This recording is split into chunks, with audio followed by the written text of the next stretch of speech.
ओम श्री गणेशाय नमः। ओम श्री उमा महेश्वराय नमः।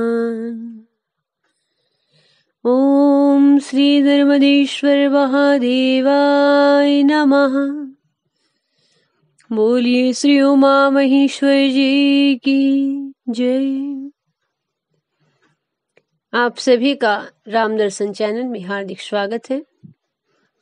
आज हम सभी श्रवण करने वाले हैं सत्यवादी राजा हरिश्चंद्र की पावन कथा, उनका पावन चरित्र। जो राजा सत्यव्रत, जिनको हम त्रिशंकु के नाम से भी जानते हैं, उनके पुत्र हुए राजा हरिश्चंद्र। जब उनका शासन चल रहा था तो उन्होंने सुना था कि पिताश्री अपनी इच्छा से स्वर्ग चले गए हैं और यह उपकार विश्वामित्र जी ने किया है। अत्यंत हर्षित हुए और उन अयोध्या नरेश की पत्नी परम सुंदरी, युवावस्था से संपन्न, बड़े ही कार्यकुशल थी। बहुत समय बीत जाने पर भी राजा हरिश्चंद्र को पुत्र नहीं हुआ। मन में बहुत संताप हुआ। गुरु वशिष्ठ जी के आश्रम में आए, मस्तक झुका करके प्रणाम किया और पूछा कि संतान न होने के कारण मैं अत्यंत ही चिंतित हूं। आप दूसरों को मान देने वाले हैं गुरुवर। आप ज्योतिष एवं मंत्र विद्या के पारदर्शी विद्वान हैं। आप ही मुझे संतान होने के लिए कोई उपाय बताएं। व्यास जी कहते हैं, हे राजा जनम जी, ब्रह्मा जी के मानस पुत्र मुनिवर वशिष्ठ जी ने राजा हरिश्चंद्र की जब खेद भरी बात सुनी तो मन में सब प्रकार से विचार करने के पश्चात उन्होंने कहा कि वशिष्ठ जी बोले, महाराज तुम सत्य कहते हो। तुम जल के प्रधान देवता वरुण की उपासना करो। यत्न पूर्वक आराधना करने पर वे कार्य पूर्ण कर देंगे, क्योंकि वरुण से बढ़कर संतान देने में दक्ष कोई दूसरा देवता नहीं है। तब तुम्हें वरुण की आराधना करनी चाहिए, कार्य सिद्ध अवश्य हो जाएगा। ऐसा गुरु वशिष्ठ ने कहा कि मनुष्य को चाहे कि प्रारब्ध और पुरुषार्थ दोनों को मान्यता दे। भला बिना कार्य किए, बिना उद्यम किए कार्य कैसे सिद्ध हो सकता है। तत्वदर्शी मनुष्यों को न्यायपूर्वक परिश्रम करना चाहिए, प्रयास करना चाहिए। प्रयत्न करने पर ही कार्य में सफलता मिल सकती है। इसमें कोई अन्यथा विचार नहीं है। इसलिए हे राजन, आप वरुण देव की उपासना करिए। जैसे ही राजा हरिश्चंद्र ने सुना और तप करने का निश्चय किया, मुनि को प्रणाम किया और वहां से यात्रा कर दी। गंगा जी के पावन तट पर जो स्थान था वहीं पर पद्मासन लगा करके बैठ गई। चित्त में वरुण देव का ध्यान करते रहे। उन्होंने कठिन तपस्या की। इस प्रकार तप में संलग्न हरिश्चंद्र पर खिले हुए कमल के समान प्रसन्न मुख वाले वरुण देव ने कृपा की। वे सामने साक्षात प्रकट हो गए। उन्होंने कहा कि हे धर्मज्ञ वर मांगो, मैं तुम्हारी तपस्या से अत्यंत ही प्रसन्न हूं। अब राजा हरिश्चंद्र ने कहा कि मुझे कोई संतान नहीं है, आप सुखदायी पुत्र देने की कृपा कीजिए। तीनों ऋणों से मुक्त होने के लिए मैंने यह उद्यम किया है, यह तपस्या की है। तदनंतर वरुण देव ने कृपा करके उन्हें पुत्र प्रदान किया। इसके पश्चात हरिश्चंद्र बड़े ही प्रसन्न हुए।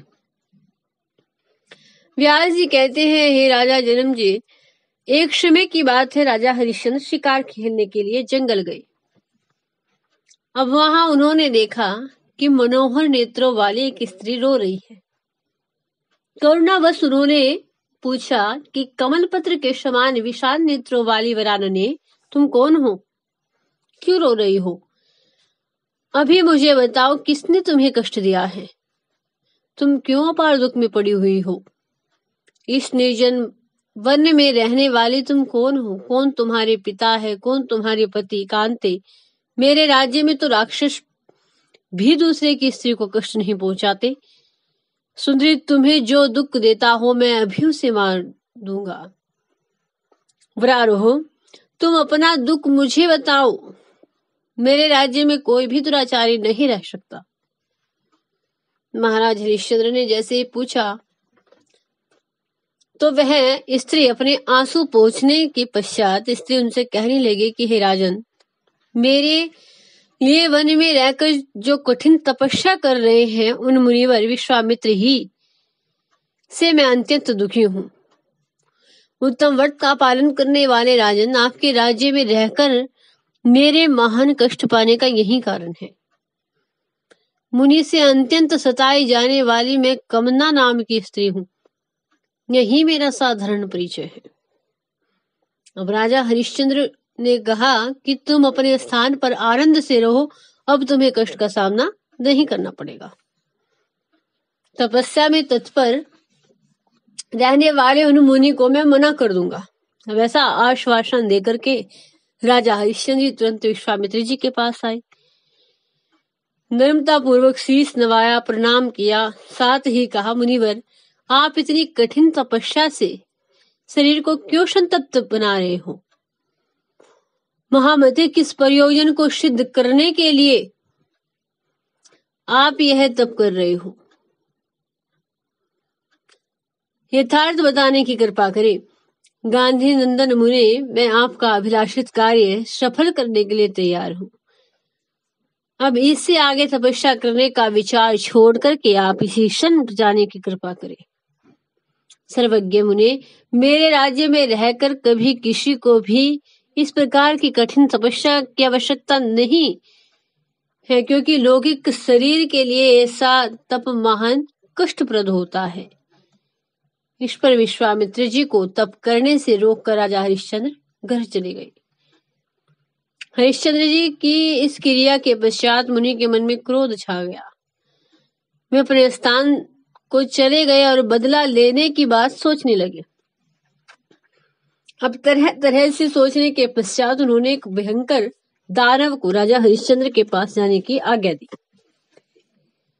मुनि के प्रयास से उस समय वह दानव सुअर के रूप में परिणत हो गया। अब महाकाल सा जान पड़ने वाला वह सुअर भयानक शब्द करता हुआ राजा हरिश्चंद्र के उपवन में पहुंच गया।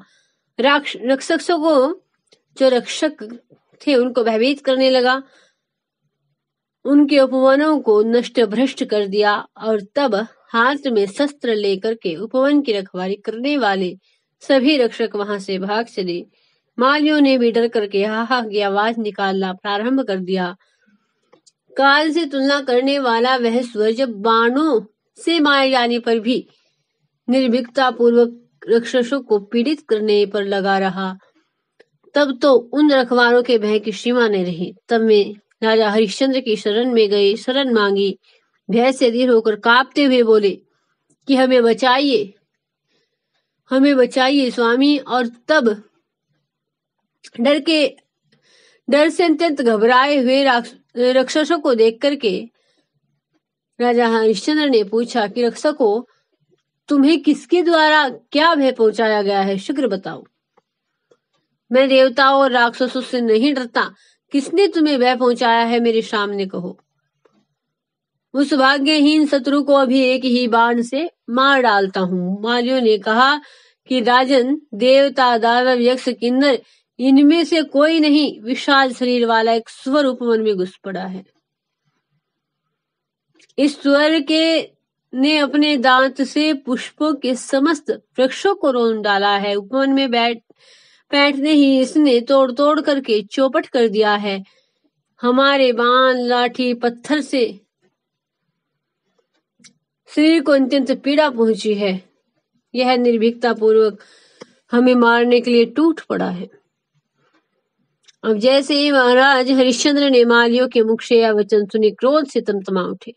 उसी क्षण घोड़े पर सवार होकर के उपवन की ओर चले। हाथी, घोड़े, रथ और पैदल चलने वाले सैनिकों से युक्त होकर एक विशाल सेना लेकर के वे झट से उस श्रेष्ठ उपवन में पहुंच गए और उन्होंने देखा कि विशाल शरीर वाले एक भयंकर स्वर को गुर्राते हुए देखा कि उसने उपवन को चौपट कर दिया था, देख करके अत्यंत कुपित हुए और फिर बाण चढ़ा करके इसे खींचकर उस पापी स्वर को मारने के लिए उस पर छोड़ दिया। क्रोध में व्याकुल होकर के उन धनुर्धर नरेश को देख करके वह स्वर अत्यंत ही भयानक शब्द करता हुआ तुरंत सामने दौड़ आया। उस विकट दुर्मुख वाले बरहा पर दृष्टि पड़ते ही राजा उन्हें मारने के लिए बाणों का प्रयोग करने लगे। उस समय उनके बाण विफल करके बड़े ही बलपूर्वक शीघ्रता से वह स्वर वहां से भाग निकला। उसके पश्चात उसने राजा की बिल्कुल भी परवाह न की। अब हरिश्चंद्र के क्रोध की सीमा न रही। भागते हुए सुअर को देख करके उन्होंने धनुष पतन पूर्वक तीक्ष्ण बाण चढ़ाए और खींचकर उस पर छोड़ने लगे। कभी वह दिखाई पड़ता, कभी जड़ से ओझल हो जाता था, कभी अनेक प्रकार के शब्द करता हुआ राजा के पास पहुंचता। अब राजा हरिश्चंद्र क्रोध के वश स्वर के पीछे पड़ गए। वे वायु की तुलना करने वाले शीघ्रगामी घोड़े पर चढ़े और हाथ में धनुष लेकर के पीछा करना प्रारंभ कर दिया और एक वन से दूसरे वन तक तो सेना साथ दे सकी और फिर पीछे रह गई। राजा उस भागते हुए स्वर को देखते देखते उसका पीछा करने में लगे रहे। ठीक मध्याह्न काल में राजा हरिश्चंद्र एक निर्जन वन में पहुंच गए और भूख प्यास से उनका चित्त घबरा रहा था। थक गए थे, स्वर आंखों से ओझल हो चुका था। चिंता से अधीर हो गए राजा हरिश्चंद्र। अब सोच रहे भीड़ वन में कौन रास्ता किधर को जाता है, जानने में भी समर्थ न रहे। उनकी दशा बड़ी ही दयनीय थी। सोचने लगे कि अब क्या करूं, किधर जाऊं, कौन मेरी सहायता करेगा, मार्ग भूल गया हूं। और इस पर उस जन शून्य वन में चिंता कर रहे राजा हरिश्चंद्र, उनकी घबराहट की सीमा न रही।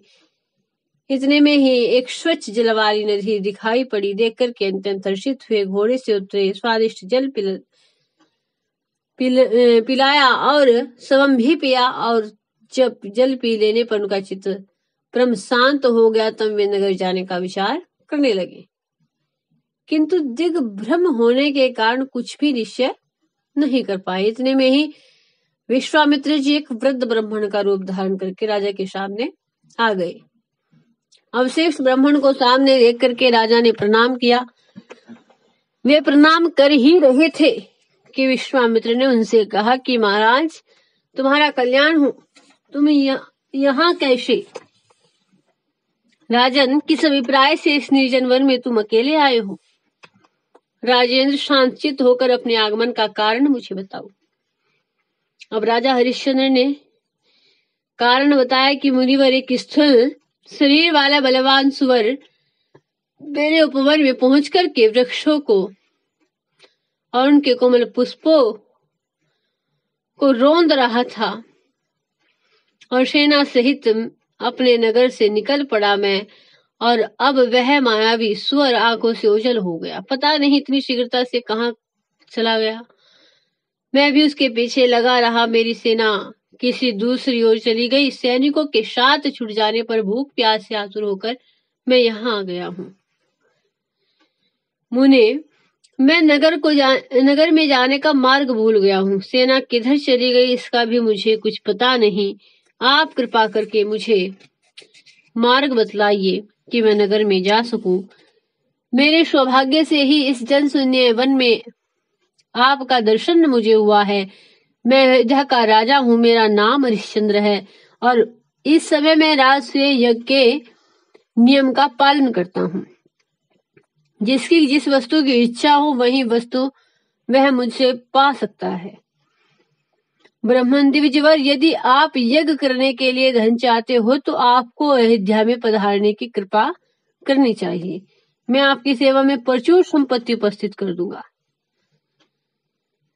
व्यास जी कहते हैं कि हे राजा जनमेजय, राजा हरिश्चंद्र की बात सुनकर के विश्वामित्र मुनि के मुख पर मुस्कान छा गई। वे उनसे कहने लगे कि राजन, यह पुण्य में पापों का विनाश करने वाला है। महाभाग, हम इसमें स्नान करके पितरों का तर्पण करो। भूपते, यह समय बहुत ही उत्तम है। इस शुभ अवसर पर इस परम पावन तीर्थ में स्नान करके तुम्हें अपनी शक्ति के अनुसार दान करना चाहिए। स्वयंभू मनु ने कहा है कि जो मानव जो महान तीर्थ में स्नान किए बिना ही लौट जाता है वह आत्महत्यारा है। अतएव राजन, तुम उत्तम तीर्थ में अपनी शक्ति का ध्यान रखते हुए दान स्नान पुण्य अवश्य करो। इसके पश्चात मैं तुम्हें मार्ग दिखला सकता हूँ।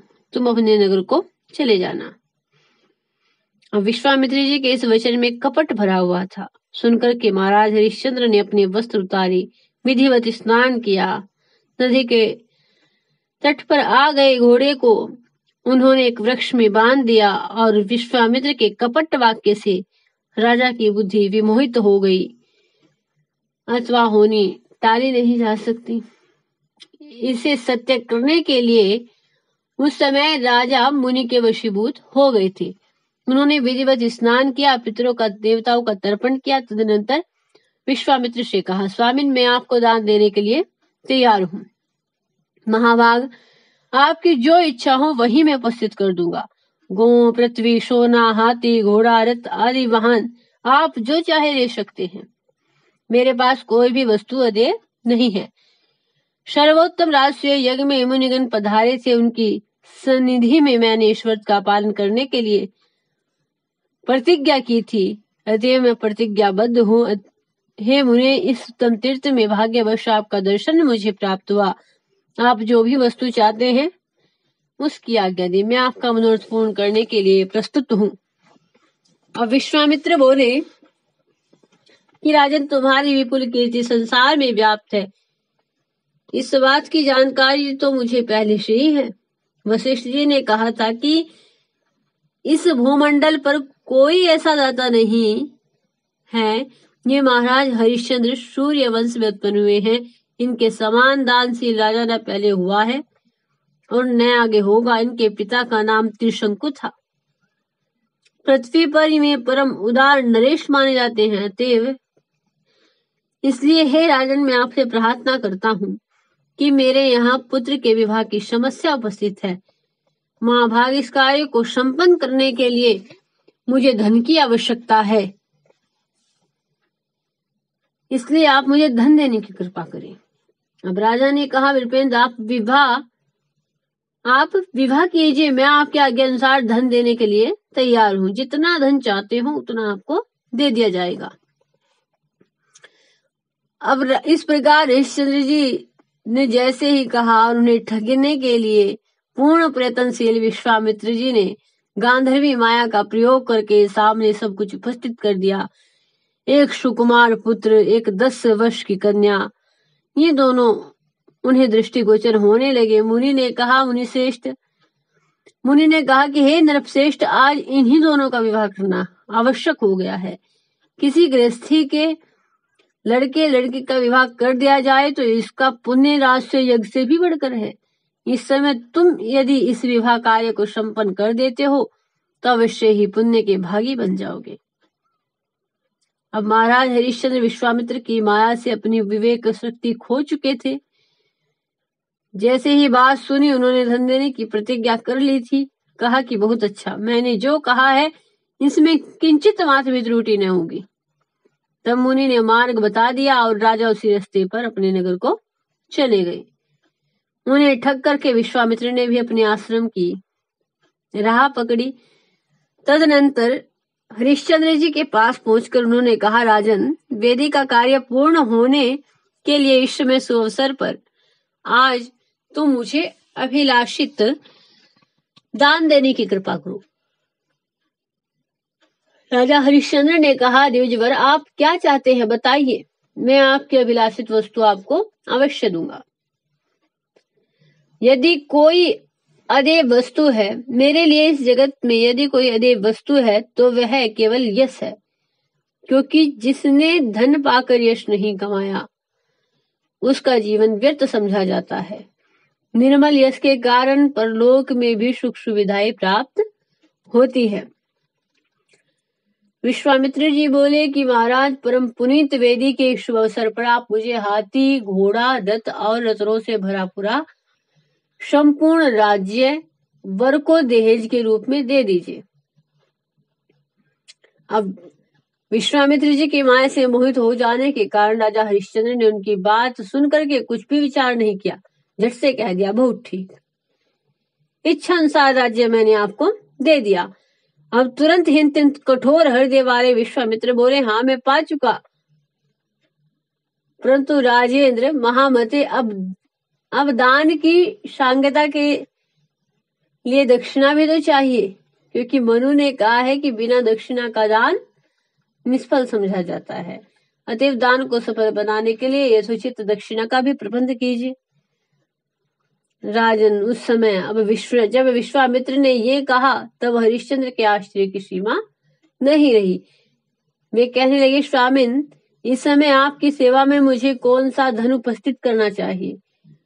आप बताए, जितनी दक्षिणा हो उसे देने के लिए मैं तैयार हूँ। तपोधन, आप शांत रहिए, दान की पूर्ति के लिए मैं दक्षिणा अवश्य दूंगा।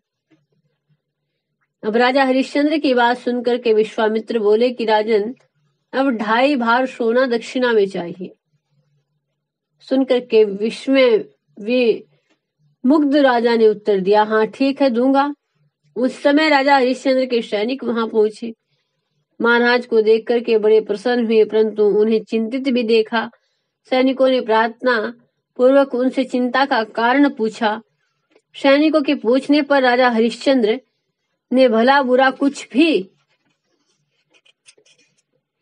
उत्तर नहीं दिया और अपने किए हुए कार्य पर विचार करते हुए अंतपुर में चले गए। सोचा, अरे, जिसमें अपना सर्वस्व समर्पण हो जाता है, ऐसा दान देना मैंने स्वीकार ही क्यों किया? इस ब्राह्मण ने तो मुझे ठग लिया है। इस ब्राह्मण ने तो ठगों की भांति वाग जाल में फंसा करके मुझे अच्छा ठग लिया है। सामग्रियों सहित संपूर्ण राज्य उस ब्राह्मण को देने के लिए मैं वचनबद्ध हो गया, फिर साथ में 2.5 बार सोना देने की भी मैंने प्रतिज्ञा कर ली। मुनि की यह कपट बात मेरी समझ में नहीं आ सकी। अक्षमात उस तपस्वी ब्राह्मण के धोखे में मैं पड़ गया। निश्चय ही विधि का विधान समझ में नहीं आता, पता नहीं अब भविष्य में क्या होने वाला है। इसी चिंता के साथ राजा हरिश्चंद्र अंतपुर में चले गए। उन्हें चिंताग्रस्त देखकर के रानी ने पूछा, चिंता का कारण पूछा कि आप इतने उदास दिखाई क्यों दे रहे हैं? आपको कौन सी चिंता सता रही है? मुझे बताने की कृपा करें। आपका पुत्र सकुशल है, राजसूय यज्ञ में आपको सफलता प्राप्त हो गई है, फिर शोक क्यों करते हैं? कारण बताइए। इसमें बलवान अथवा निर्बल कोई कहीं भी आपका शत्रु नहीं। वरुण भी आपके व्यवहार से परम संतुष्ट है। जगत में आप धन्यवाद के पात्र माने जाते हैं। परम बुद्धिमान राजेन, चिंता से शरीर शीर्ण हो जाता है। चिंता के समान दूसरी कोई मृत्यु नहीं है, अतः आप इसे छोड़ करके स्वस्थ हो जाइए। राजन पत्नी के वचन सुनकर के महाराज हरिश्चंद्र ने प्रीतिपूर्वक उसे चिंता का कारण बतलाना चाहा, पर बता नहीं सके। उस समय उनका रोम रोम चिंता से व्याप्त था। भोजन तक छूट गया। वे स्वच्छ शैया पर सोए थे, परंतु उन्हें नींद नहीं आ सकी। चिंतातुर महाराज हरिश्चंद्र प्रातःकाल उठकर के संध्या वंदन किया, क्रिया संपन्न की। ठीक उसी समय विश्वामित्र जी आ पहुंचे। उन सर्वस्वहारी मुनि के आने की सूचना द्वारपालों ने राजा हरिश्चंद्र के पास पहुंचाई। आज्ञा पाकर के मुनिवर अंदर आए और राजा ने बार बार उन्हें प्रणाम किया। उसी क्षण मुनि कहने लगे, विश्वामित्र ने कहा, राजन, राम राज्य की ममता छोड़कर अब मुझे दे दीजिए, क्योंकि वाणी से तुम इसे मुझको दे चुके हो। राजेंद्र, अब स्वर्ण दक्षिणा देकर तुम्हें अपनी सत्यवादिता सिद्ध करनी चाहिए। राजा हरिश्चंद्र बोले कि कुशिक वंश को सुशोभित करने वाले प्रभु, अब यह मेरा राज्य नहीं है, इसे मैं दे चुका हूँ। मैं यहाँ से अनंत कहीं चला जाऊंगा, आप चिंता न करें। मेरा सर्वस्व आपकी सेवा में समर्पित है, आप इस पर अपना अधिकार कर ले। और अभी इसी समय दक्षिणा 12 स्वर्ण देने में मैं समर्थ हूँ। जिस समय मेरे पास धन आएगा उसी क्षण में आपकी दक्षिणा अवश्य चुकाऊंगा। इस प्रकार विश्वामित्र से बातचीत करके राजा हरिश्चंद्र ने अपने पुत्र रोहित और भार्या माधवी से कहा कि यह संपूर्ण राज्य इस ब्राह्मण को मैं दान दे चुका हूँ। हाथी, घोड़े, रथ, रतन, स्वर्ण आदि सभी सामान इस दान के अंतर्गत आ गए। केवल हम 3 व्यक्तियों के शरीरों को छोड़ करके और सब का सब मैंने इन्हें अर्पित कर दिया है। अतः हम लोगों को अब अयोध्या छोड़कर किसी एक गहन वन में चले जाना चाहिए।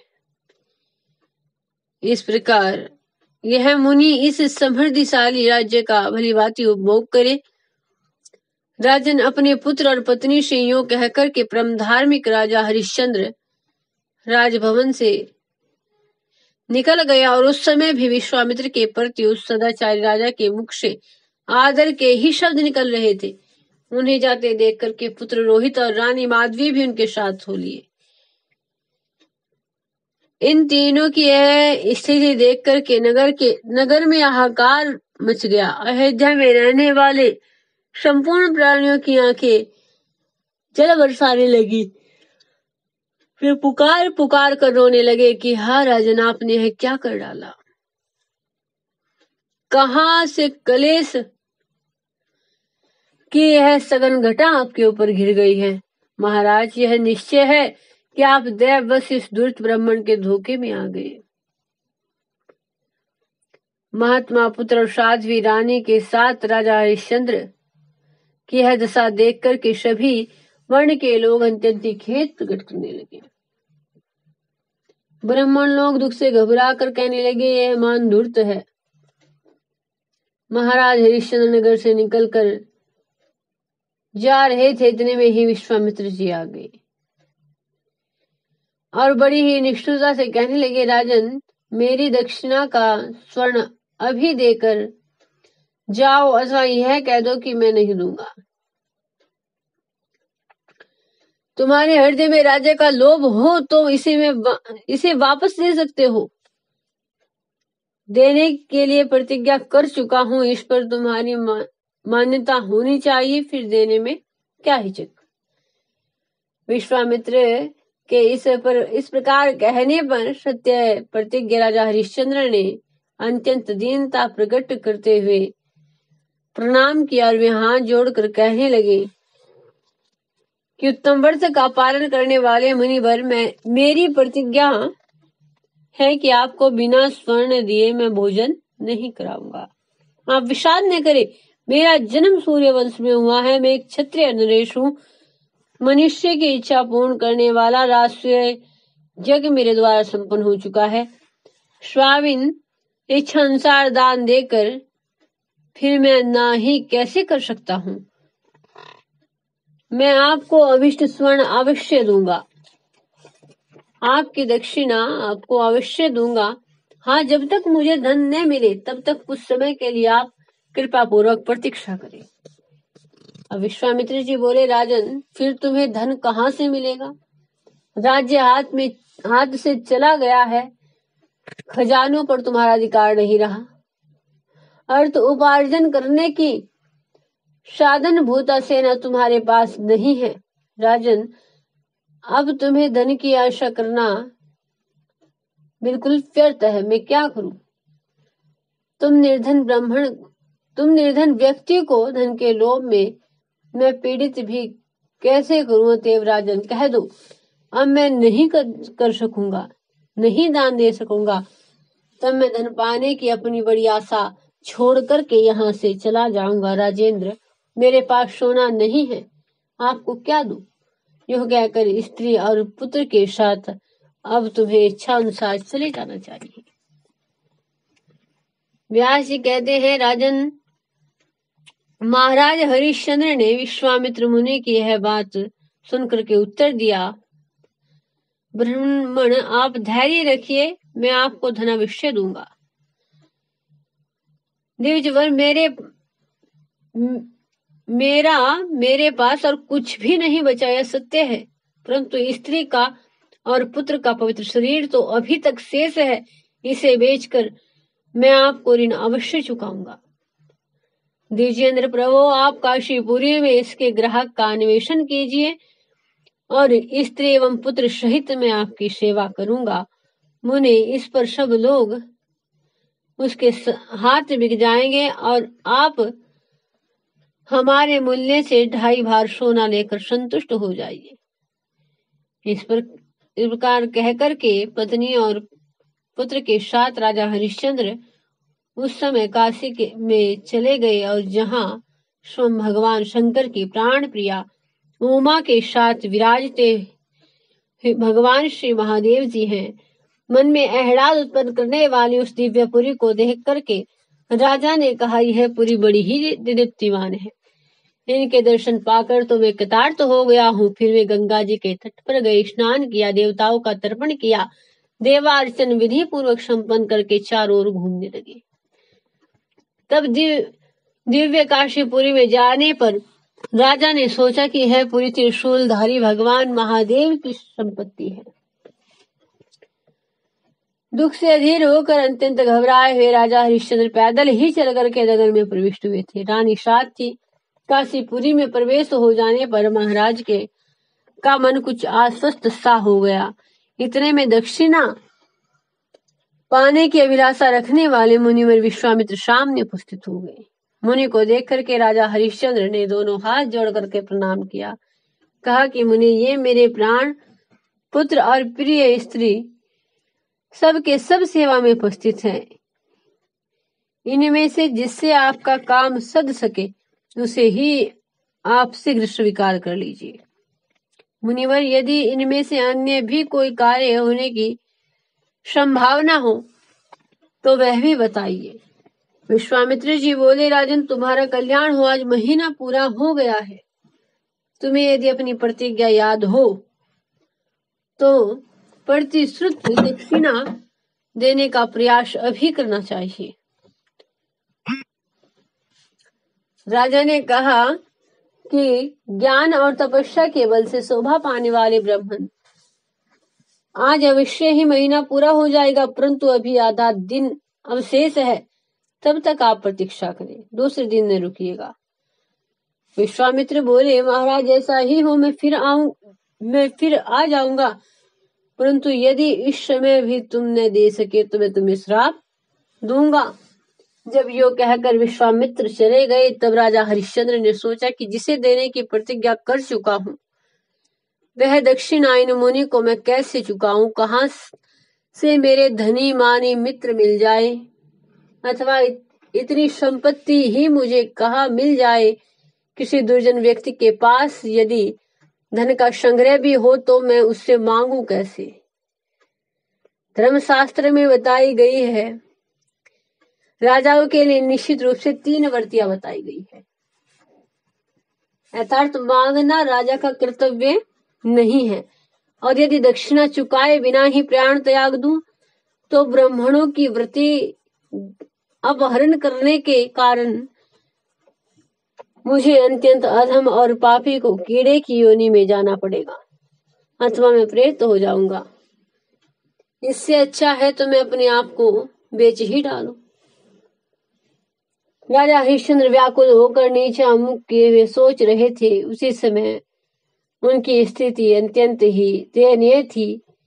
उस समय रानी गर्म सांस लेती हुई गदगद वाणी में उनसे कहने लगी, महाराज, चिंता छोड़ करके अपने सत्य धर्म का पालन कीजिए, क्योंकि सत्य रूपी धर्म के से बहिष्कृत मनुष्य प्रेत के समान त्याज्य है। अपने सत्य वचन का पालन करना परम श्रेष्ठ धर्म है। पुरुष के लिए इससे बढ़कर कोई अन्य धर्म नहीं है। जिसकी बात मिथ्या हो उसके अग्निहोत्र, वेदाध्ययन और दान आदि की सभी क्रियाएं निष्फल हो जाती हैं।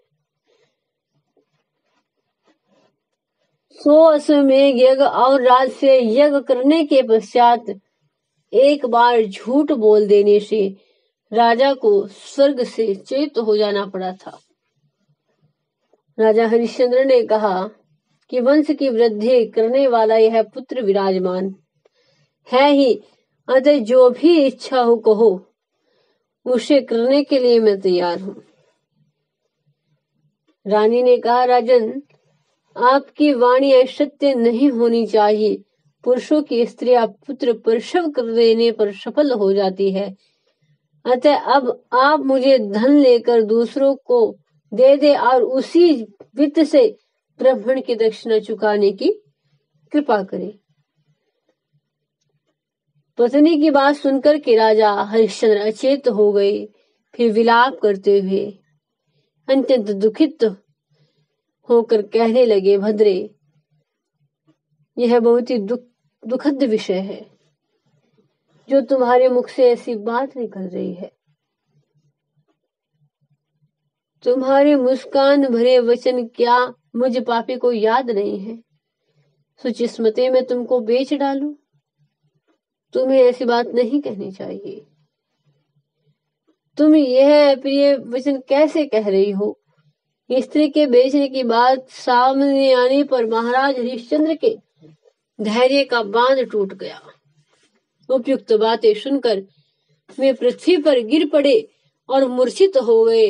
उन्हें पृथ्वी की गोद में मूर्छित पड़ा देख करके राजकुमारी के दुख की सीमा नहीं रही और उसने पतिदेव से करुणापूर्वक यह वचन कहे कि महाराज, यह किसकी असावधानी से उत्पन्न हुआ संकट सामने उपस्थित हो गया है, जिसके परिणाम स्वरूप आप आज दरिद्र की भांति शरणार्थी बन करके पृथ्वी पर गिर पड़े हैं। जिन्होंने करोड़ों की संपत्ति ब्राह्मणों को सुगमता पूर्वक दे डाली, वे ही पृथ्वी का प्रशासन करने वाले आज मेरे पतिदेव पृथ्वी पर गिर पड़े हैं। बड़े दुख की बात है। देव, इस नरेश ने तुम्हारा कौन सा अप्रिय कार्य कर दिया जिससे रूठ करके तुमने इंद्र और उपेंद्र की तुलना करने वाले महाराज के जीवन में ऐसी दयनीय स्थिति उपस्थित कर दी है?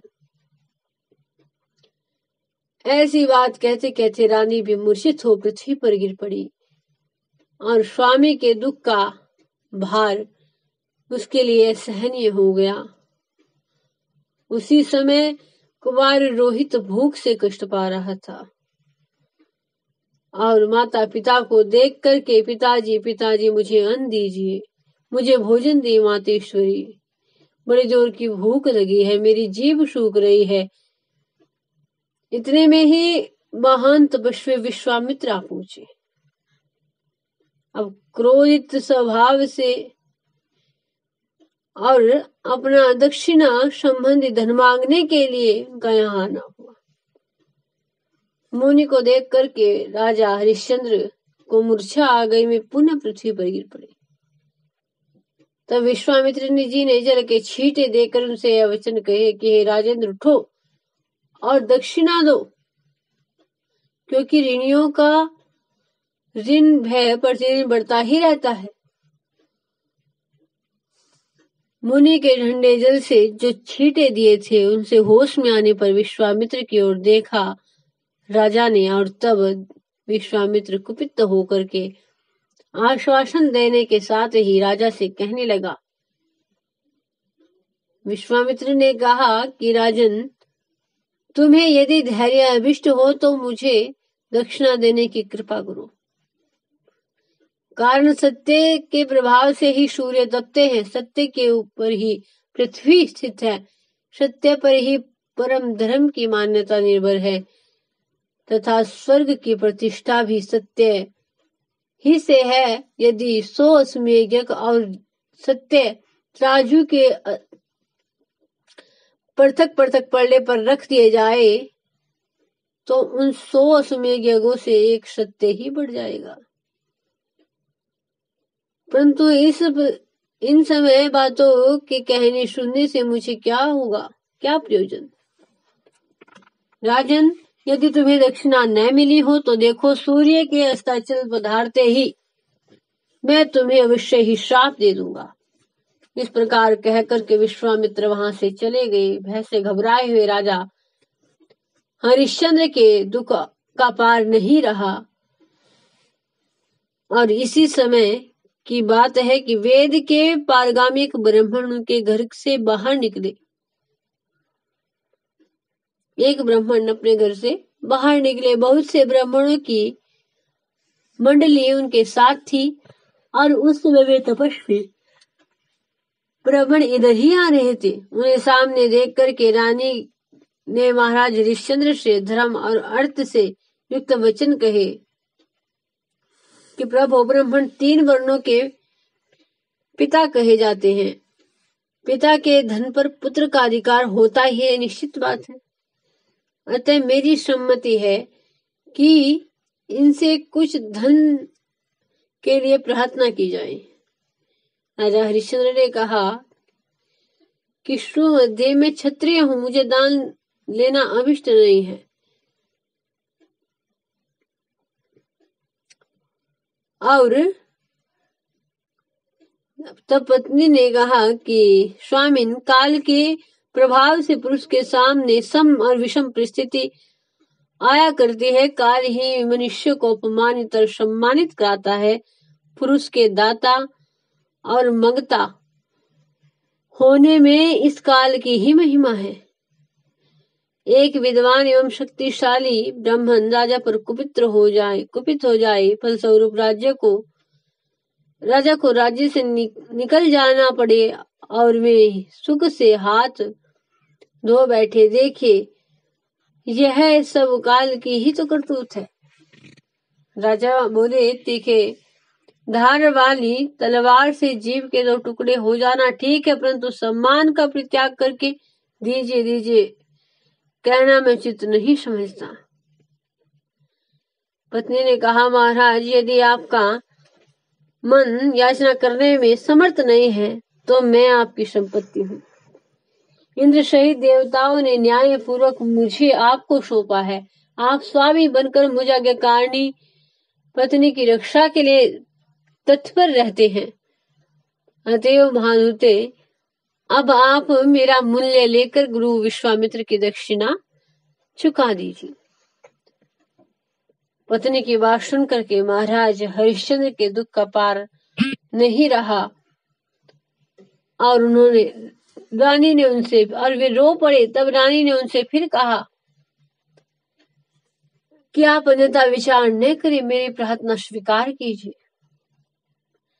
अन्यथा ब्राह्मण के श्राप रूपी अग्नि से भस्म हो जाने पर पुनः नीच योनि में जन्म लेना पड़ेगा।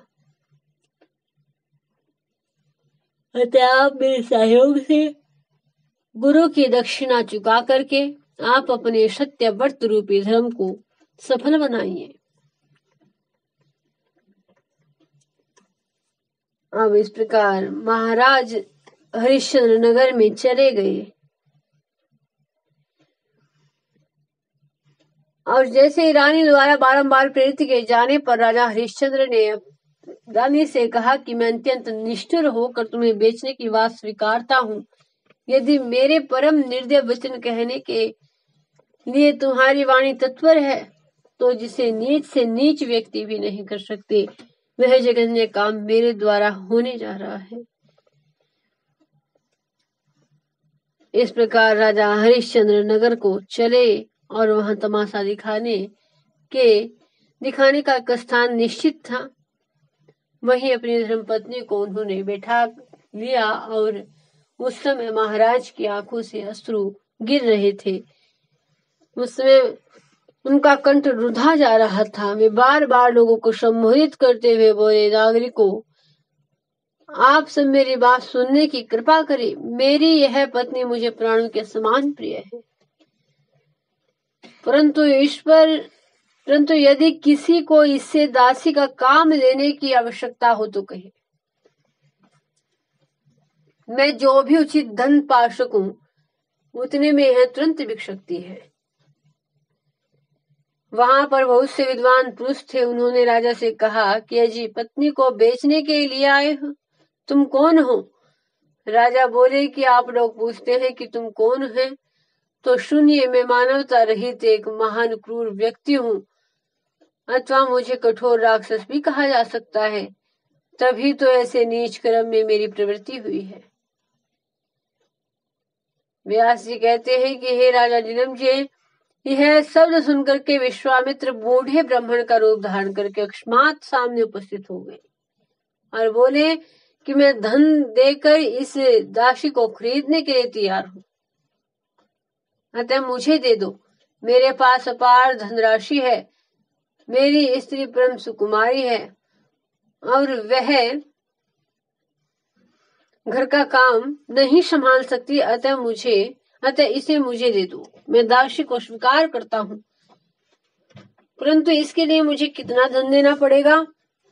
यो ब्राह्मण के कहने पर महाराज हरिश्चंद्र का मन दुख से अस्त व्यस्त हो गया। वे कुछ भी न बोल सके। ब्राह्मण ने कहा, तुम्हारी स्त्री के कर्म, अवस्था, रूप और शील के अनुसार यह धन देता हूँ, स्वीकार करो और इसे मुझे सौंप दो। धर्मशास्त्रों में स्त्री और पुरुष का मूल्य जो निर्दिष्ट है वह इस प्रकार है, यदि स्त्री 32 लक्षणों से संपन्न और कार्य कुशल हो तो इसके लिए 1 करोड़ मुद्रा दे सकता हूँ। यदि ये सभी शुभ लक्षण स्त्री लक्षण पुरुष में हो तो उसका मूल्य 1 अरब मुद्रा हो सकता है। अब जैसे ब्राह्मण की बात सुनी तो राजा हरिश्चंद्र अत्यंत ही दुखित हुए। उनके मुख से कोई बात नहीं निकली। तब ब्राह्मण ने राजा के सामने मर्ग चरम पर धन रख करके रानी के केशों में हाथ लगाया और उसे खींचना प्रारंभ किया। रानी बोली, आर्य अभी मुझे छोड़िए, जब तक मैं अपने पुत्र को न देख लूं तब तक क्षमा करें, फिर मुझे इस पुत्र का दर्शन दुर्लभ हो जाएगा। तदंतर अपने पुत्र से कहा, बेटा देख, आज मैं तेरी माता दासी बन गई। राजपुत्र, अब तो मेरा स्पर्श मत करना, कारण मैं तेरे छूने योग्य नहीं रही। तब वह बालक माता को संकट ग्रस्त देख करके अम्बा कहता हुआ दौड़ पड़ा। उसकी आंखों में जल की धाराएं निकल रही थी, उसकी आंखों से जल की धाराएं निकल रही थी। और जब कोवे के पंख के समान काले केश वाले उस वह राजकुमार रानी का वस्त्र पकड़ करके गिरते गिरते साथ जाने लगा, तब ब्राह्मण ने उसे डांटा और फिर भी वह बालक अम्बा अम्बा कहता हुआ माता को छोड़ न सका। रानी ने कहा कि नाथ, आप मुझ पर कृपा रखते हुए बताइए, इस बालक को भी आप खरीद लीजिए, क्योंकि मैं खरीदी हुई होने पर भी इसके बिना सुचारू रूप से आपका कार्य सिद्ध नहीं कर सकूंगी। मैं मंदभागिनी हूं, अतः आप मुझ पर कृपा करते हुए बताइए। उसी तरह बालक के मूल्य का धन भी सामने एक वस्त्र पर पुनः फेंक करके माता सहित राजकुमार को ब्राह्मण ने खरीद लिया। दोनों एक से हो गए। फिर बड़े हर्ष के साथ रानी को लेकर ब्राह्मण तुरंत अपने घर को चल दिया और उस समय रानी की स्थिति बड़ी ही दयनीय थी। उनके नेत्रों में जल भरा हुआ था। उसने जाते समय राजा की प्रदक्षिणा की, दोनों घुटनों के सहारे झुक करके प्रणाम किया और साथ ही यह वचन बोली, यदि मैंने दान दिया हो, यज्ञ किया हो अथवा मेरे व्यवहार से ब्राह्मण तृप्त हुए हो तो उस पुण्य के प्रभाव से ये महाराज हरिश्चंद्र मुझे पुण्य शीघ्र ही पति रूप में प्राप्त हो जाए। राजा रानी के प्रति प्राणों से भी बढ़कर गौरव बुद्धि रखते थे। ऐसी भार्या को पैरों में पड़ी देख करके हा हा करते हुए रो पड़े आज राजा हरिश्चंद्र। उनकी संपूर्ण इंद्रियों में घबराहट उत्पन्न हो गई। वे कहने लगे कि सत्य और शील आदि गुणों से संपन्न यह भार्या मुझसे पृथक होकर के कैसे जा रही है? वृक्ष की छाया वृक्ष को छोड़कर चली जाए, कदापि संभव नहीं है। इस प्रकार परस्पर घनिष्ठ प्रेम प्रकट करके रानी से कहने के पश्चात राजा ने पुत्र के प्रति वचन कहे, बेटा तू मुझे छोड़कर कहाँ जाएगा, फिर मैं किस दिशा में जाऊंगा और कौन मेरा दुख दूर करेगा। निजवन राज्य छोड़ने तथा वनवासी होने से मैं अत्यंत दुखी हूँ। पुनः पुत्र वियोग भी कष्टप्रद हो रहा है। यो कहकर के राजा हरिश्चंद्र रानी को लक्ष्य करके कहने लगे, स्त्री का कर्तव्य है कि वे संसार में पति के पास रह करके सदा उसके सुख की सामग्री बनी रहे और फिर कल्याणी तुम दुख को अपना साथी बना करके मुझसे कैसे लग रही हो। इक्ष्वाकु के पुनित वंश में मेरा जन्म हुआ है। मेरे पास राज्योचित संपूर्ण सुख की सामग्रियां है। आज मुझे ऐसे पति को पाकर के भी तुम दासी बन रही हो। देवी मैं पुराण और इतिहास के विशद वाक्य का अनुसरण करके कहता हूँ कि ऐसे शोक रूपी तथा समुद्र में मुझे डूबे हुए व्यक्ति का अब कौन उद्धार कर सकेगा, अब कौन उद्धार करेगा। राजा हरिश्चंद्र के सामने ही बड़ा कठोर व्यवहार करते हुए रानी और राजकुमार को ले जाने के लिए विप्रवर ब्राह्मण विश्वामित्र तत्पर हो गए और स्त्री और पुत्र को मुनि की प्रेरणा से जाते हुए देख कर के राजा के दुख की सीमा नहीं रही। इस प्रकार हरिश्चंद्र विलाप कर रहे थे, इतने में ही ब्राह्मण आंख से ओझल हो गए। उस समय महान तपस्वी विश्वामित्र वहां पहुंचे। शिष्य साथ था। निष्ठुर स्वभाव वाले मुनि देखने में बड़े ही क्रूर प्रतीत होते थे। विश्वामित्र बोले, राजन महाबाहो, यदि तुम्हारे हृदय में सत्य की तनिक भी मान्यता हो तो उस समय राज से यज्ञ की दक्षिणा का जो वचन दिया था उसे पूर्ण कर दो। हरिश्चंद्र ने कहा, निष्पाप राज से मैं आपको प्रणाम करता हूँ। राजसूय यज्ञ के अवसर पर मैंने जो प्रतिज्ञा की थी वह आपकी दक्षिणा तैयार है, इसे स्वीकार कीजिए। अब विश्वामित्र बोले, राजेंद्र कहाँ से मिला हुआ यह धन दक्षिणा में दिया जा रहा है? जिस प्रकार तुमने धन का उपार्जन किया है वह स्पष्ट बताओ। राजा ने कहा, उत्तम व्रत का पालन करने वाले विप्रवर, इसे कहने से क्या प्रयोजन, निष्पाप महाभाग, इसके सुनने से तो और शोक ही बढ़ रहा है। ऋषि बोले, राजन मैं दूषित द्रव्य नहीं लेता, मुझे पवित्र धन ही मिलना चाहिए। अतः द्रव्य आने का यथार्थ मार्ग मुझे अवश्य बताओ। अब राजा ने कहा, मुने मैंने अपनी परम साध्वी स्त्री को 1 करोड़ मुहर लेकर के बेच दिया है। मेरे पुत्र का नाम रोहित है। उसके बेचने पर मुझे 10 करोड़ मुहर मिल गए हैं। विरप इस प्रकार मेरे पास 11 करोड़ मुहरें जुटी है। आप इन्हें स्वीकार कीजिए। स्त्री पुत्र को बेचने से मिला हुआ धन विश्वामित्र की दृष्टि में थोड़ा जान पड़ा और उसे क्रोध में भर करके शोका कुल महाराज हरिश्चंद्र से कहने लगे। ऋषि विश्वामित्र ने कहा कि राजन, राज से यज्ञ की दक्षिणा इतनी ही नहीं होती, अतः कोई दूसरा धनुपार्जन करो जिससे शीघ्र ही वह दक्षिणा पूरी हो सके।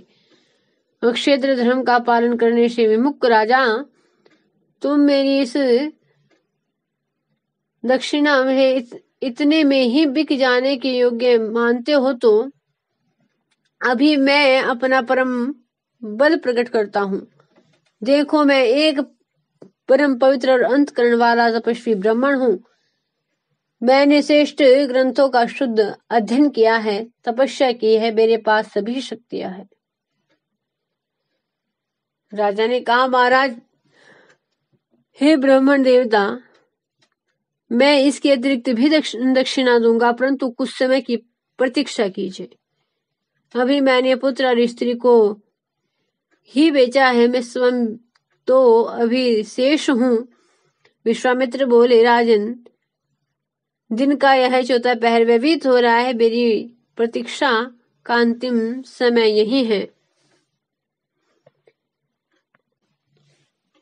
हरिश्चंद्र से इस प्रकार करुणा शून्य एवं निष्ठुर वचन कहकर के क्रोधी विश्वामित्र ने उपस्थित संपूर्ण दक्षिणा ले ली और वहां से चल पड़े।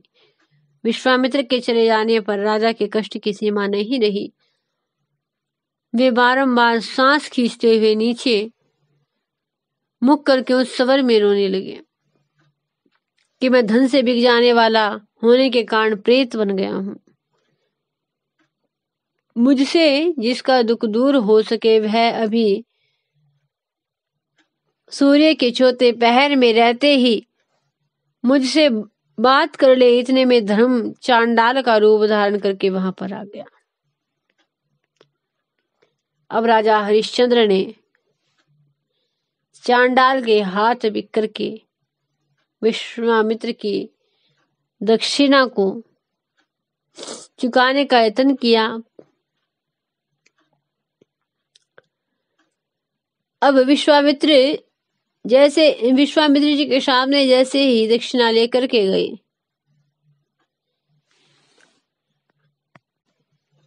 अब जैसे ही विश्वामित्र जी ने कहा कि यह चांडाल तुम्हारे मन के अनुसार धन देने के लिए तैयार है, फिर तुम इससे लेकर के मेरी यह अवशेष रकम क्यों नहीं चुका देते? इस चांडाल को अपने आप को बेच दो और जो रकम मिले उसे मुझे दक्षिणा रूप दे दो। अब राजा ने कहा कि भगवान कौशिक, मैं अपने को सूर्य वंश में उत्पन्न समझता हूं, अतः मैं धन के लोभ में से चांडाल की दास्ता में कैसे जाऊंगा? विश्वामित्र जी बोले कि यदि तुम स्वयं चांडाल के हाथ बिक करके उससे प्राप्त हुआ धन मुझे नहीं दोगे तो मैं तुम्हें अभिशाप दे दूंगा। अब चांडाल अथवा ब्राह्मण किसी से भी लेकर मुझे मेरी दक्षिणा की रकम अभी चुका दो। इस समय चांडाल के सिवा दूसरा कोई भी व्यक्ति तुम्हें धन नहीं दे सकता। धन पाए बिना मैं जाऊंगा नहीं, यह निश्चित है। यदि तुम अभी मेरा धन नहीं दोगे तो मैं दिन के चौथे पहर की आधी घड़ी और बीत जाने पर मैं सांप रूपी अग्नि से तुम्हें भस्म कर दूंगा। अब उस समय महाराज हरिश्चंद्र मृतक के समान निर्दिष्ट हो गए और फिर धैर्य का बांध टूट चुका था उनके। प्रसन्न होइए, ऐसा कहते हुए विश्वामित्र के दोनों चरण पकड़ लिए और कहा कि मैं आपका अत्यंत दुखी सेवक हूं, मेरी स्थिति बड़ी दयनीय है। विशेषता यह है कि मैं आपका भक्त भी हूं। चांडाल के संपर्क में रहना मेरे लिए महान कष्टप्रद है, अतः मुझ पर कृपा रखते हुए शेष धन चुकाने के लिए मैं आपके अधीन रहकर सेवा कार्य संपन्न करूंगा। आपका ही सेवक बनकर रहूंगा और मेरा कार्य आपकी इच्छा पर ही निर्भर रहेगा। अब विश्वामित्र जी बोले कि महाराज बहुत ठीक, ऐसा ही हो, तुम मेरे ही सेवक बन जाओ। परंतु राजन, शर्त यह है कि तुम्हें सदा मेरी आज्ञा का निर्विरोध पालन करना होगा। अब विश्वामित्र के वचन सुनकर के राजा हरिश्चंद्र का मुरझाया हुआ मुख प्रसन्नता से खिल उठा और उन्होंने समझा कि मेरा पुनर्जन्म हुआ है। वे विश्वामित्र से कहने लगे कि पवित्र अंतःकरण वाले द्विजवर, मैं आपकी आज्ञा का निरंतर पालन करूंगा, इसमें कोई संदेह नहीं है। आज्ञा दीजिए, आपका कौन सा कार्य संपन्न करूं? विश्वामित्र जी ने कहा कि चांडाल, आओ और तुम इस नौकर का क्या मूल्य दोगे? अब मूल्य लेकर इसे मैं देता हूं, तुम इसे स्वीकार कर लो, क्योंकि मुझे नौकर से कोई प्रयोजन नहीं है, मैं तो धन चाहता हूं। जब विश्वामित्र जी ने इस प्रकार कहा तब चांडाल के मन में प्रसन्नता छा गई और उसने तुरंत निकट आकर मुनि से कहा। चांडाल ने बोला कि प्रयाग की सीमा 10 योजन के विस्तार में है। वहां की भूमि को रत्नमयी बनाकर मैं आपको दे दूंगा। आपने इसे बेचकर मेरा महान दुख दूर कर दिया है।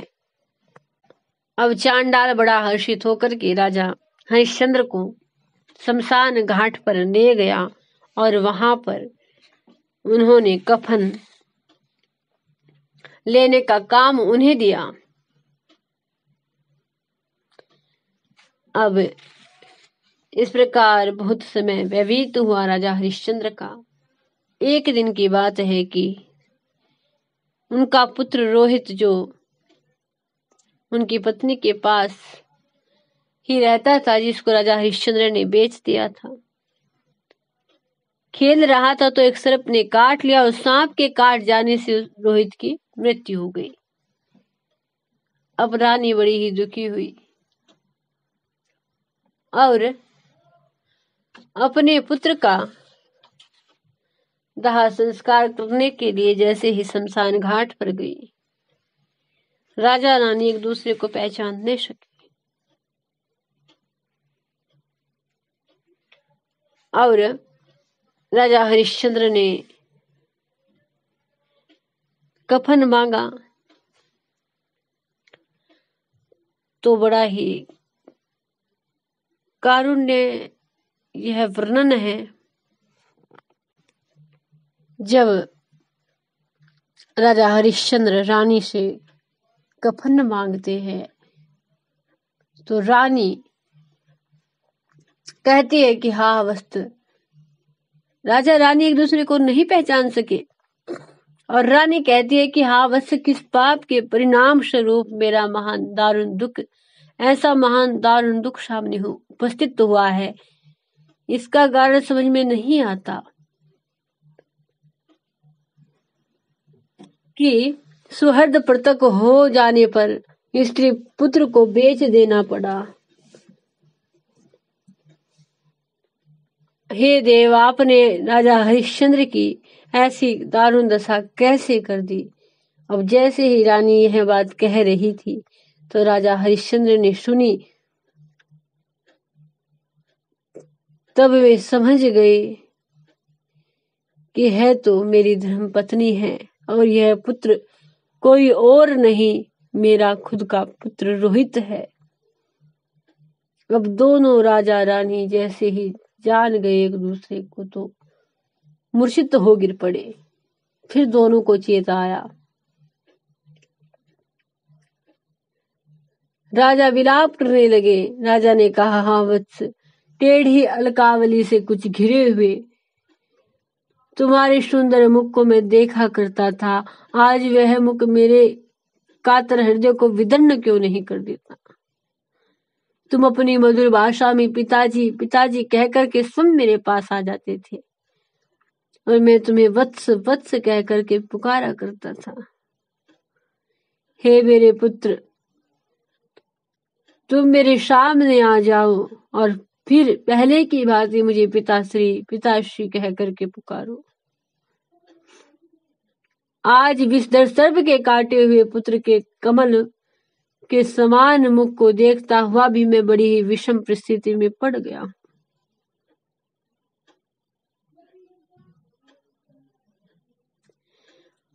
अब दोनों राजा रानी पुनः चेत हो गए। जैसे ही चेतन अवस्था में आए तो वह चांडाल आ गया और उसने राजा हरिश्चंद्र को फटकारा। कहा कि अब तक क्यों इतना विलंब कफन लेने में क्यों हो रहा है।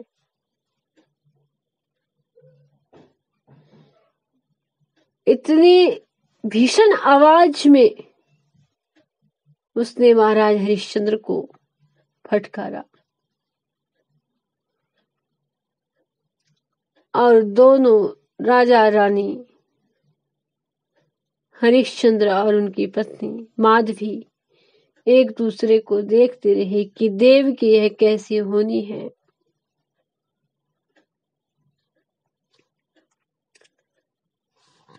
तब रानी कहने लगी कि हे देव, तुम इतने निर्दयी मर्यादा रहित कैसे हो गए?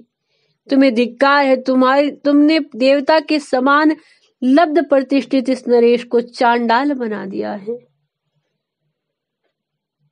ये अपने राज्य से चित्त हो गए हैं। इष्ट मित्रों ने इनका साथ छोड़ दिया है, स्त्री पुत्र को भी बेच दिया है। तुम्हारे प्रभाव से देव ऐसी परिस्थिति में पड़ करके नरेश चांडाल हो गए हैं। आज मैं छत्र और सिंहासन कुछ भी नहीं देखती। पहले जिनके यात्रा करते समय राजा लोग सेवा व्रती स्वीकार कर लेते थे, अपनी चादरों के पद में पड़ी हुई धूल झाड़ देना राजा का काम था। मैं ही ये महाराज आज दुख से व्यथित होकर के इस पवित्र शमशान भूमि में भटक रहे हैं। यहाँ सर्वत्र खोपड़ियां बिखरी हुई है, कई फूटे घड़े पड़े हैं। इस प्रकार कह करके रानी महाराज हरिश्चंद्र के कंठ से लिपट गई। दुख और शोक से रानी का सर्वांग व्याप्त था और विलाप करना प्रारंभ कर दिया कि राजन, यह स्वप्न है अथवा सत्य जिसे आप मान्यता दे रहे हैं। अब रानी अत्यंत व्यथित होती कहती है कि हे राजसी, अब मैं भी आप आग की लपट में भस्म हो जाऊंगी। कारण यह दुख मुझसे सहा नहीं जाता। भगवान आपके साथ ही मेरी यात्रा निश्चित करे। निसंदेह आपके साथ चलने में ही मेरा कल्याण है और आपके साथ रहकर स्वर्ग नरक सभी को भोग लूंगी। अब राजा हरिश्चंद्र कहने लगे कि ऐसा ही होगा और तदनंतर दोनों ने चिता तैयार की, उस पर अपने पुत्र रोहित को सुला लिया और स्वम रानी के साथ दोनों हाथ जोड़ करके, जो जगत के अधिष्ठात्री है, सो आंखों से जिनकी अनुपम शोभा होती है, पंचकोशों के भीतर जो सदा विराजमान रहती है, ब्रह्म जिनका स्वरूप है, लाल वस्त्र जो धारण करती है, जो करुणा की सागर है, जिनके भुजाओं में भांति भांति के आयुध शोभा पाते हैं और जो जगत के संरक्षण में तत्पर रहती है, उन परमेश्वरी जगदम्बा का ध्यान करने लगे। राजा ध्यान में संलग्न थे। दोनों पति पत्नी माँ जगदम्बा का ध्यान कर रहे थे। उनको अपना सर्वस्व समर्पण करके आज चिता लगा करके उस चिता में समाहित होने वाले थे और माँ जगदम्बा का ध्यान करने में जैसे संलग्न थे, उसी समय इंद्र सहित संपूर्ण देवता लोग वहां पर उपस्थित हो गए।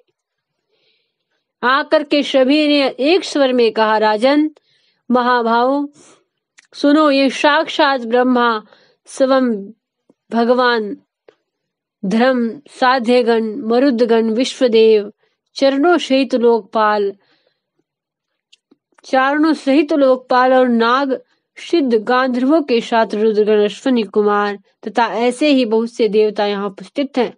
धर्म पूर्वक त्रिलोकी से मैत्री स्थापित करने की इच्छा रखने के कारण जो विश्वामित्र नाम से विख्यात है, वे मुनि भी यहाँ पधारे हैं और वे तुम्हारी अभिलाषा पूर्ण करने की इच्छा प्रकट करते हैं।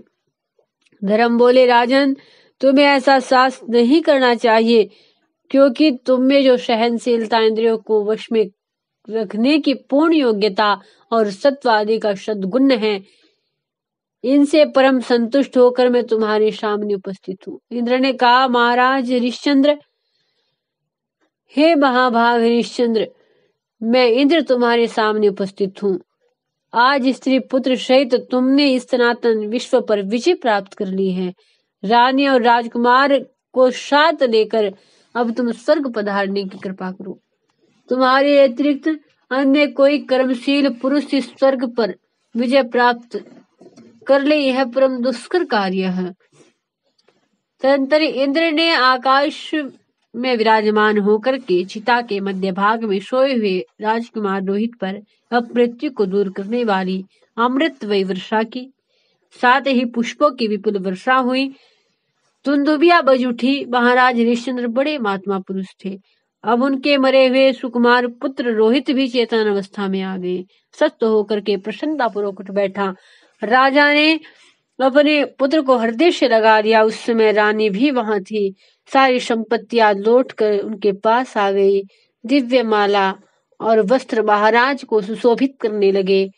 उनके मन में अपार शांति छा गई। उनके हृदय का कोना कोना आनंद से भर गया। क्षण मात्र में ही परिस्थिति में ऐसा अद्भुत परिवर्तन हो गया।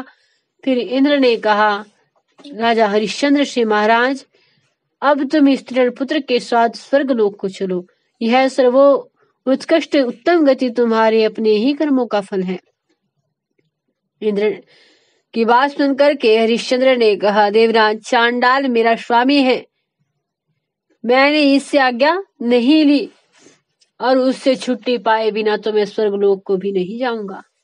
धर्म बोले, राजन तुम्हारे भावी कलेश के संबंध में विचार करके मैं ही माया में चांडाल बन गया था।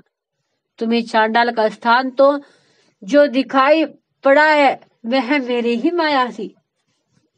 इंद्र ने कहा, हरिश्चंद्र भूमंडल में संपूर्ण मनुष्य इसके लिए प्रार्थना करते हैं। इस परम पुनित स्थान पर पधारो। पुण्यात्मा पुरुष ही इस परम पद के अधिकारी हो सकते हैं। महाराज हरिश्चंद्र ने कहा, देवराज आपको नमस्कार है।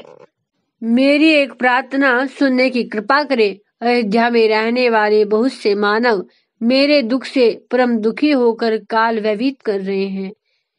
उन्हें ऐसी स्थिति में छोड़कर मैं स्वर्ग कैसे जाऊंगा। गौवध, स्त्रीवध, ब्राह्मणवध, मदपान ये घोर पाप है। अपने भक्त के त्याग को भी इन्हीं के समान महापाप कहा गया है। अतः श्रद्धालु व्यक्ति का त्याग नहीं करना चाहिए। उसे छोड़ने वाला कैसे सुखी हो सकता है। अतएव इंद्र, मैं इस श्रद्धालु मनुष्य को छोड़कर स्वर्ग नहीं जाऊंगा। आप यहाँ से पधारने की कृपा करिए। त्रिश्वर, यदि मेरे साथ ही इन सब के चलने की भी व्यवस्था हो तो मैं चला जाऊंगा। नरक में जाना हो तो नरक में भी चला जाऊंगा। इंद्र ने कहा, राजन अयोध्या के वे नागरिक भांति भांति के पुण्य और पाप कर चुके हैं। महिपाल स्वर्ग सर्व साधारण जनता के उपभोग में आ जाए, ऐसी इच्छा तुम्हें प्रकट नहीं करनी चाहिए। हरिश्चंद्र ने कहा, देवराज प्रजा ही राजा का अंग है। उसी की कृपा से राजा को राज्य भोगने का सुअवसर प्राप्त होता है। प्रजा की सहायता के से ही बड़े बड़े यज्ञों का, देवताओं की उपासना, कुएं तालाब, धार्मिक प्रतिष्ठानों की स्थापना में राजा को सफलता मिलती है। मैं भी उन नागरिकों का बल पाकर ही संपूर्ण कार्य करता रहता हूँ। इसलिए समय अनुसार भेंट देने वाले उन पूर्ववासियों को मैं स्वर्ग के लोभ में भी नहीं छोड़ सकता। अतएव देवेश, मैंने जो भी कुछ कार्य किया है, दान, यज्ञ, जप, तप आदि सामान्य कार्य के प्रभाव से मुझे जो भी फल मिलने वाला है तथा जिस उत्तम कर्म के फलस्वरूप उन बहुत दिनों तक स्वर्ग भोगने का जो मैं अधिकारी बनाया जाता हूँ, वे सभी सुकृत बांटकर एक दिन भी उन नागरिकों के साथ स्वर्ग में रहने का मुझे अवसर मिल जाए, वह आपकी कृपा पर निर्भर है। अब यह बात सुनकर के इंद्र ने कहा, ऐसा ही हो। कहकर के राजा की प्रार्थना स्वीकार की। धर्म और गांधी नंदन विश्वामित्र के मन की प्रसन्नता की सीमा न रही। तदंतर वे सभी महानुभाव अयोध्यापुरी में, जो चारों वर्णों से खचाखच भरी हुई थी, पहुंच गए।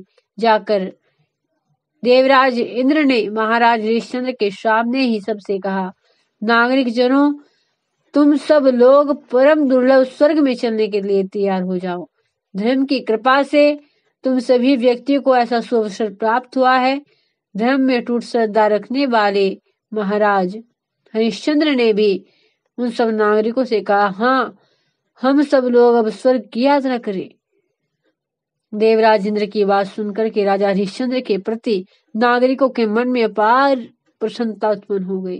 जो सांसारिक कार्य से विरक्त हो गए थे, वे गृहस्थी का भार अपने पुत्रों को सौंप करके स्वर्ग जाने के लिए तैयार हो गए। उनकी सवारी के लिए विमान तैयार हो गए और लोगों के शरीर शरीरों में सूर्य के समान प्रभा उत्पन्न हो गई।